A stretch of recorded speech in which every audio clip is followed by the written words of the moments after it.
Monsoon का मौसम जब भी आता है तो डेंगू चिकनगुनिया का खतरा बहुत ज़्यादा बढ़ जाता है और हम आप ये सोचने लगते हैं कि कब इसकी वैक्सीन आएगी, कब ऐसी कोई दवाई आएगी जिससे कि इससे हमें निजात मिल सके। लेकिन इस वक्त न्यूज़ 24 एक ऐसी जगह खड़ा है जहाँ बहुत सारे मच्छर हैं। हालांकि वो जिंदा मच्छर नहीं हैं, लेकिन ये एक म्यूज़ियम है और वो भी नेशनल म्यूज़ियम है तमिलनाडु के पुडुचेरी में, जहाँ पर 352 मॉस्किटो के प्रजातियां यहाँ मौजूद हैं। और इसी के ज़रिए डॉक्टर लगातार कोशिश कर रहे हैं कि ऐसी बीमारियों से जल्द निजात मिल सके। हालांकि एक ऑस्ट्रेलिया का मच्छर है जिसको लेकर शोध चल रहा है और शायद आने वाले समय में एक अच्छी खबर भी मिल सकती है। क्या वो खबर है, इसके लिए हम बात करेंगे VCRC के डायरेक्टर अश्विनी कुमार से। हमारे साथ इस वक्त हैं। सर, जब हम ये बात कह रहे हैं कि बहुत जल्द ही एक अच्छी खबर मिल सकती है, वो भी ऑस्ट्रेलिया के मच्छर से, तो इसका कैसे होगा, ये क्या है ये? दरअसल ये ऑस्ट्रेलिया से लाया गया है, लेकिन ये अब भारतीय मच्छर है।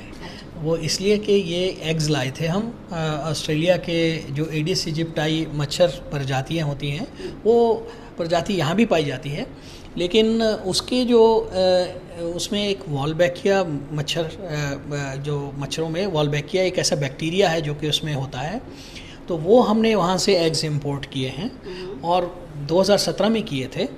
और वो एक लाइसेंस लिया था हमने, और लाइसेंस लेकर गवर्नमेंट ऑफ इंडिया की अप्रूवल के बाद में ये हम मच्छर लाए थे।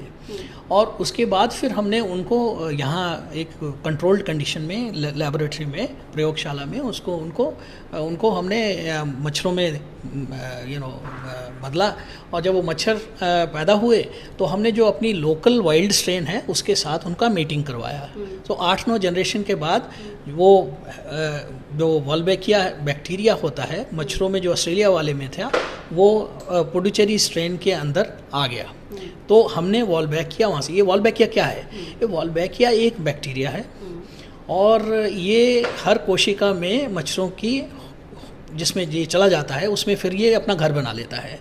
और क्या करता है, ये वॉल्बैकिया में इतनी ताकत होती है कि ये डेंगू और चिकनगुनिया के जो मच्छर जो डेंगू और चिकनगुनिया का वायरस होता है, माफ़ कीजिएगा, वो वायरस को कंट्रोल कर लेता है और उसको बढ़ने नहीं देता। तो इसका मतलब ये है कि जो मच्छर चिकनगुनिया और डेंगू को फैलाता है वही उसको कंट्रोल कर सकता है अगर उसके अंदर वॉल्बैकिया हो। इसका इफेक्ट कहीं किसी और कंट्री में देखा गया जिसमें दिखा कि इस तरीके के टेक्निक का इस्तेमाल करके डेंगू पर कुछ हद तक काबू पाया गया है और इसी वजह से ऑस्ट्रेलिया से मच्छरों को लाया गया? जी हाँ, आपका सवाल बहुत अच्छा है, क्योंकि ये टेक्नोलॉजी ऑस्ट्रेलिया से ही शुरू हुई थी, लेकिन ये 11 अलग अलग देशों में ये जो है वो एक एक्सपेरिमेंट के तौर पर इसको रिलीज़ किया गया और देखा गया कि 75 से 90% तक ये जो डेंगू है वो कंट्रोल हो सकता है अगर हम इन मच्छरों को रिलीज़ करें।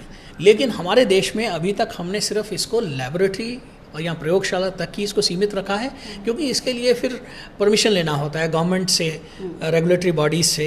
ये काफ़ी रेगुलेटेड चीज़ें होती हैं। तो अभी हमने ये प्रयोगशाला में सिद्ध कर दिया है कि ये मच्छर जो हैं वो काफ़ी स्ट्रांग होते हैं, उतने ही स्ट्रांग हैं या उनकी लाइफ है जितनी कि वाइल्ड मच्छरों की होती है, और ये कारगर हैं चिकनगुनिया और डेंगू की वायरस को कंट्रोल करने। यानी जब ये बात कह रहे हैं सर, तो जो न्यूज़ 24 के व्यूअर्स हैं ये एक आशा बांध रहे हैं कि कहीं ना कहीं आने वाले समय में डेंगू को कंट्रोल करने के लिए तकनीक भारत के पास होगी और उसके लिए स्टेप्स बढ़ाए जा चुके हैं। तो कितना और वक्त लगेगा? देखिए, इसमें अभी 1-2 साल और लग सकते हैं, क्योंकि इसके लिए काफ़ी इसको डिस्कशन होता है। हर एक चीज़, जब हम नई चीज़ लाते हैं तो उसके लिए उसके फ़ायदे नुकसान सारे के सारे जो देखे जाते हैं, और सरकार ये तय करती है कि इसको रिलीज़ करना है, कितने स्तर पर करना है और कहाँ कहाँ करना है, ये सरकार तय करती है, ये साइंटिस्ट नहीं तय करते। दूसरी बात सर, जनरली हम लोग देखते हैं कि ऐसे म्यूज़ियम जाते हैं जहाँ मॉडर्न आर्ट दिखाई पड़ती हैं, पेंटिंग्स होती हैं, ऐसी चीज़, लेकिन मच्छरों का म्यूज़ियम बड़ा यूनिक है और ऐसे में हम देख रहे हैं अलग अलग तरीके के मच्छर इस बॉटल्स में हैं। तो किस तरीके से इस्तेमाल होता है, साइंटिस्ट इसका कैसे प्रयोग करते हैं, कैसे इकट्ठा करते हैं?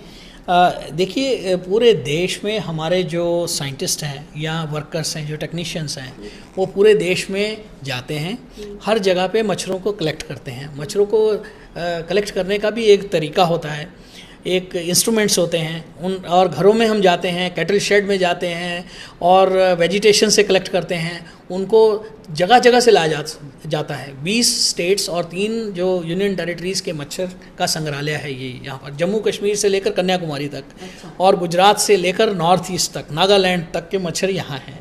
और 352 स्पीशीज़ हैं, 412 पूरे देश में हैं और 85% इस संग्रहालय में हैं।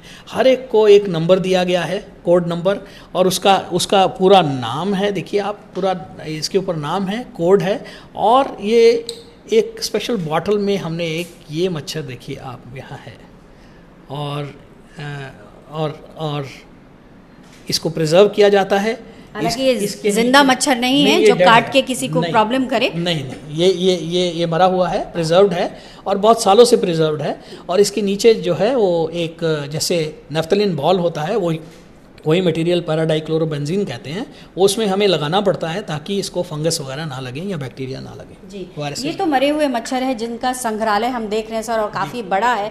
लेकिन सवाल ये, जब आप लोग शोध करते हैं तो आपको जिंदा मच्छर भी चाहिए, ऐसे में उनका रख रखाव करना, उनको म्यूटेशन उनका जो यूज़ होता है उसको कैसे करते हैं, और सबसे इम्पॉर्टेंट कि रख रखाव के साथ जो खान पान, जो खून चूसते हैं मच्छर, तो वो खून कहाँ से आता है? जी, ये एक इंटरेस्टिंग चीज़ है हमारे पास, क्योंकि ये तो संग्रहालय आपने सही कहा कि ये मरे हुए मच्छरों का है। हमारे पास और भी एक लैबोरेटरी है जहाँ पर के मच्छरों को हम केज के अंदर जो उसमें रखते हैं, और उसमें जिंदा मच्छर होते हैं, उसमें वो मीटिंग भी करते हैं, डिफरेंट स्पीशीज़ के होते हैं। और उनको एक तो ग्लूकोज वाटर देना पड़ता है उनको, वो क्योंकि मेल फीमेल दोनों ग्लूकोज वाटर लेते हैं 10%, और उसके साथ फीमेल को हमें ब्लड का डाइट देना पड़ता है, क्योंकि फीमेल को न्यूट्रिशियस डाइट चाहिए। उनको फीमेल मच्छर को अंडे देने होते हैं, हर 48 घंटे में देने होते हैं, इसलिए उनको हम ब्लड का डाइट देते हैं। लेकिन ये एक मुश्किल थोड़ी सी स्थिति है, क्योंकि ब्लड हमें ब्लड बैंक से लाना पड़ता है और बड़ा मुश्किल होता है ब्लड को लेना।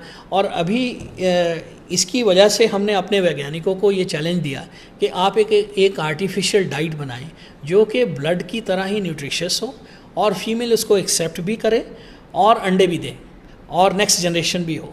वो भी हमने यहाँ पर वेक्टर कंट्रोल रिसर्च सेंटर में ICMR के हमने वो बना दिया है। जी, तो अंतिम सवाल करूंगी सर, ICMR के वेक्टर रिसर्च सेंटर में जब हम हैं और इतने सारे आसपास मच्छर हैं, हालांकि वो मरे हुए हैं, ऐसी जब स्थिति है और जब आप लोग इतना शोध कर रहे हैं, तो आने वाले समय में न सिर्फ डेंगू और भी कौन सी ऐसी बीमारियां हैं जिनको लेकर के आपको लग रहा है कि लोगों को एक अच्छी खबर मिलेगी और जो गंभीर बीमारियां हैं उनसे मुक्ति मिलेगी?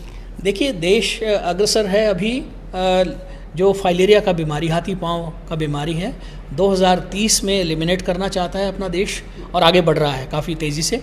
और इसी तरीके से मलेरिया से मुक्ति 2030 में हम उम्मीद करते हैं कि हो जाएगी। केसेस काफ़ी कम हो गए हैं, नेशनल प्रोग्राम काफ़ी अच्छा काम कर रहा है। और डेंगी क्योंकि थोड़ा सा बढ़ रहा है, उसका थोड़ा चैलेंज है। डेंगी के ऊपर हमें काम करने की ज़्यादा ज़रूरत है। मुझे ये लगता है कि डेंगी का जो वेक्टर कंट्रोल का काम है, वो क्योंकि ये सीजनल डिजीज़ है, सीज़न से पहले अगर हम इसको कंट्रोल करें मच्छरों को, तो ये काफ़ी अच्छे परिणाम होंगे। तो वो एक स्ट्रेटेजिक चीज़ है, वो भी हम अभी शोध कर रहे हैं उसके ऊपर। और इसके अलावा सैंड फ्लाइज जो होती हैं, वो मच्छर नहीं हैं, सैंड फ्लाइज हैं। वो विसरल लिशमनाइसिस, जिसे हम काला आजार कहते हैं, वो फैलाती हैं। उसको भी एलिमिनेट करने के लिए काफ़ी अच्छे कदम उठाए हैं सरकार ने, और उम्मीद है कि वो भी 2022 तक, 2022 तो भी आ गया है, उसका डेडलाइन था, और कुछ 1000 प्लस कुछ केसेस बचे हैं अभी एक्टिव, और वो भी जल्दी से जल्दी एलिमिनेट हो जाएगा। जी, बहुत शुक्रिया सर न्यूज़ 24 से बात करने के लिए। तो कई शोध, कई प्रयोग हो रहे हैं, और कोशिश यही है कि आने वाले समय में गंभीर से गंभीर बीमारी जो कि मच्छरों से होती है, उससे निजात मिल सके। पल्लवी झा, पुडुचेरी, न्यूज़ 24। नमस्कार, मैं हूं मानक गुप्ता। अगर आपको हमारा ये वीडियो पसंद आया हो तो इसे लाइक और शेयर जरूर करें, और हाँ, हमें सब्सक्राइब और फॉलो करना ना भूलें, ताकि आप देश और दुनिया की कोई खबर मिस ना करें। तो जुड़े रहिए हमारे साथ और देखते रहिए न्यूज़ 24।